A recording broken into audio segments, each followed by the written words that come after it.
Right, welcome ladies and gentlemen. Alien Earth is ramping up because it releases literally next month, which is madness to me. I'm super excited for this. And there's a huge piece in Vanity Fair, and it's really, it's a lot. There's a lot in here. So we're going to go through it because it reveals key details, key interesting plot points about characters. Ms. Yutani, for instance. She is actually influential in the USCSS Majino going into deep space and trying to gather those specimens, as it were. So yeah, there's a lot here. So please do hit subscribe if you're new here. Do turn those bell notifications on, and let's just dive right into it because this is a lot of information. So Alien Earth exclusive in FX's haunting series. Everyone Can Hear You Scream. So Fargo showrunner Noah Hawley breaks down his upcoming series, which harkens back to Ridley Scott's Alien, whilst introducing terrifying new creatures and noble, non-human heroes. So, I do like this, actually. I like this imagery here of the Xenomorph. I think that's super cool. Love that. Pretty happy with that. I think that's cool. Yeah. Anyway. So, deja vu is not typically considered a bad omen, but in the new series Alien Earth, it's a sure sign that doom is coming. So the 8-episode show, debuting August 12th on FX. Also, just as an FYI, doesn't release August 12th in the UK, it releases August 13th. For whatever reason, that's lame, but whatever. Super dumb. So it's set shortly before the events of Ridley Scott's 1979 film, Alien. Showrunner Noah Hawley aims to reconnect with that classic thriller, whilst taking his story in some never-before-seen directions. This series is one of FX's most ambitious gambles to date, and Hawley has long-term plans for multiple seasons, but to ease fans into something new, he knew he had to kick it off with something familiar. Quote, "This show starts as the first movie starts," he tells Vanity Fair for this exclusive inside the series, which has kept most details under wraps until now. It's a deep space vessel. It's the cryosleep and the waking up. It's the Altman-esque overlapping dialogue. It's breakfast, they're smoking, they're eating. Because we need the authenticity. When you translate a movie to television, the first buy-in is, did they understand what Alien is atmospherically? Cool, no worries, like it. Also, new poster here. I like it. I like the poster, I like the aesthetic. Happy. These are called the Lost Boys, by the way, but we'll get more to that later. So this time around, we meet an entirely different crew hurtling through space. But these futuristic travellers still have late 1970s haircuts, even though they're living in the early part of the 22nd century. Fashion is cyclical, right? They're aboard a ship called the Majino, a state-of-the-art scientific research vessel, more high-end than the original film's Nostromo, which was basically a long-haul cargo ship. The look of the dining area is virtually the same, and so is the sense of dread it evokes. Alien aficionados will know that something bad is about to burst forth in one way or another.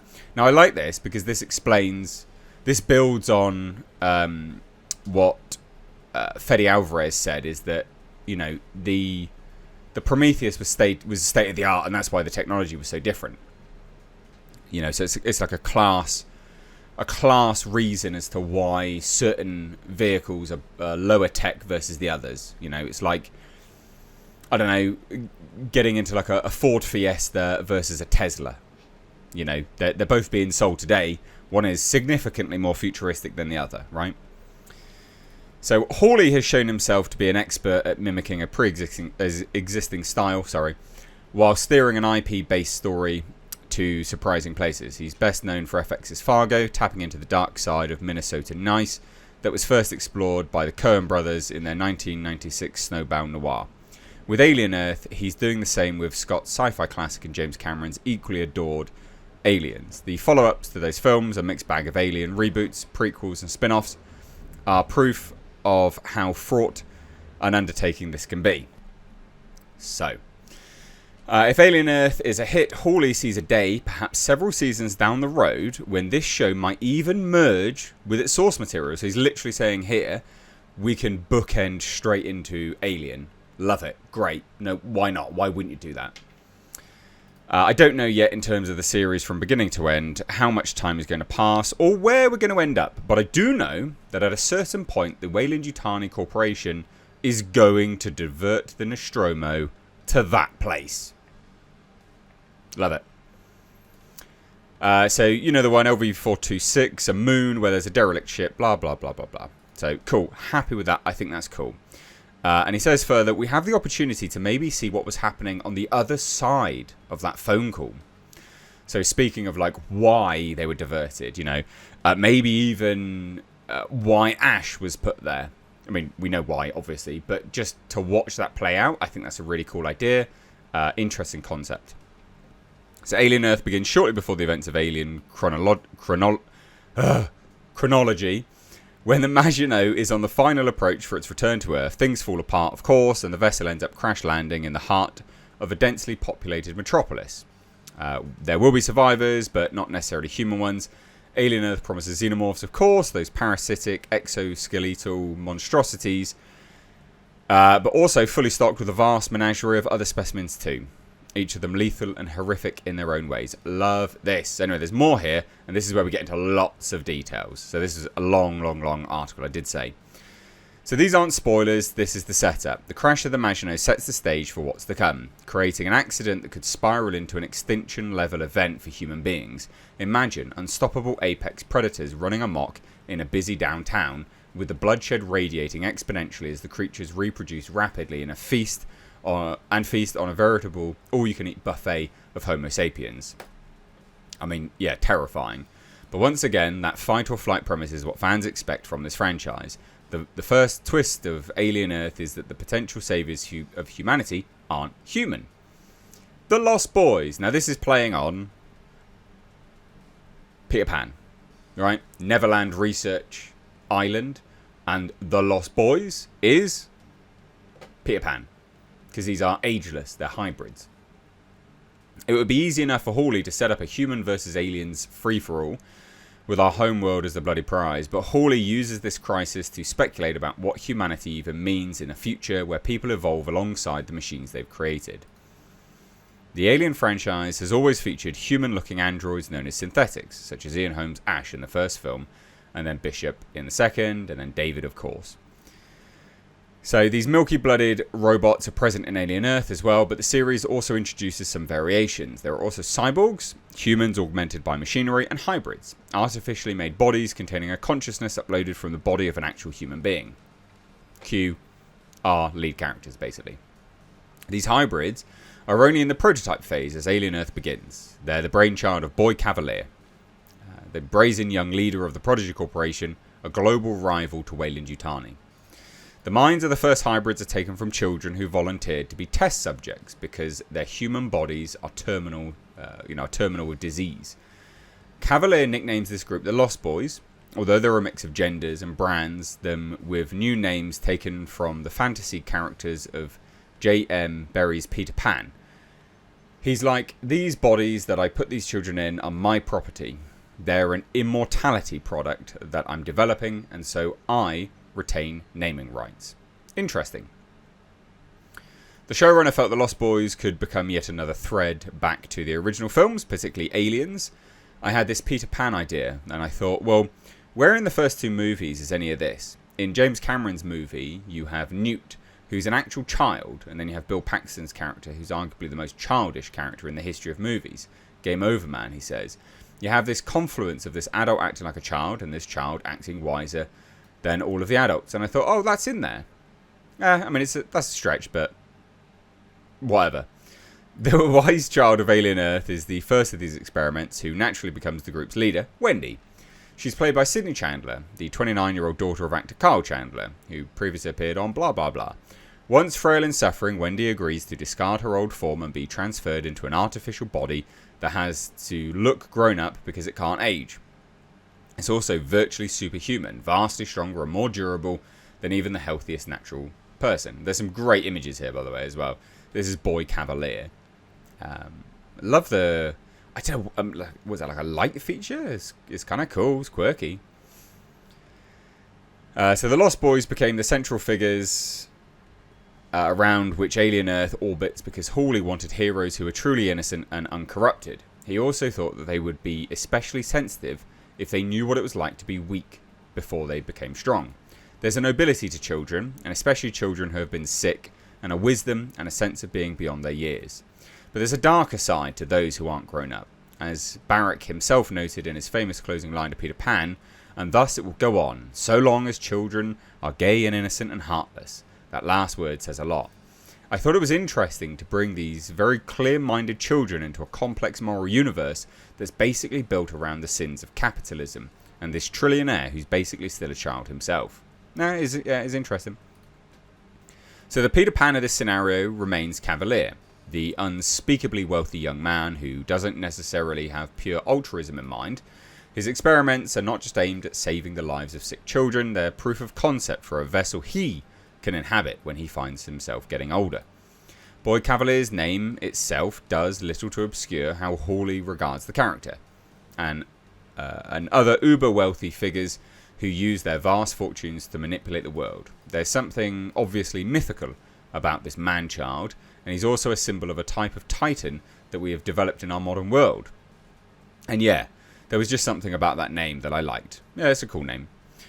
So Cavalier is not much of a caregiver himself, so these duties fall into a mother and father figure, and Prodigy's employ a human woman named Dame Sylvia, played by Essie Davies, who was Lady Crane in Game of Thrones, and the android Kirsch, played by Timothy Olyphant. Her mother figure is saying the most important thing you can do is stay human on the inside. Kirsch is saying, well, that's just stupid. Yeah, you are so much more than human. You have the capacity to basically see past what any human has ever seen and live forever. Why would your goal be to stay human? Sounds very Blade Runner-esque, isn't it? Is Oliphant's character a villain? One of the really interesting elements in an Alien movie is there's always a synthetic character, and you're never sure, are they good or bad? It goes both ways, and we have a deep suspicion of artificial intelligence. That particular plot line felt surprisingly prescient once filming began. Obviously, when I started writing the show, there was no ChatGPT. In the last 18 months, it's become the issue of our moment. I think we're all trying to figure out, can you trust it? Can you talk to it? Why is it lying to me? Hawley cites a recent real-life news story that he feels illustrates why Kirsch may be flawed guardian for Wendy and the other lost boys. I don't know if you saw the last piece, the piece in the New York Times, about people who are in a spiritual or mental crisis who are talking to ChatGPT. There was the one guy who's like, is this all a simulation? And ChatGPT basically said yes. It just tells you what you want to hear. So if you're going through a crisis, it's probably not who you should be talking to. That's mental. Anyway, so here's our two characters. This is the mother of... Not the mother, but the mother figure of the Lost Boys. This character is interesting. I think this will be a fascinating character to observe. Atom Ains is the basically fixer. He's the fixer for Boy Cavalier. He's the first lieutenant and fixer. He's going to be interesting. So Dame Sylvia takes a warmer approach, but human beings aren't always models of generosity and kindness either. They're both trying to guide Wendy towards adulthood. As she learns how terrible people can be to each other, she's going to say, well, why would I want to be human if that's what being human is? Hawley set up a number of dualities like this in the story. Two others are the hardliner Atom Ains, played by Adrian Edmondson.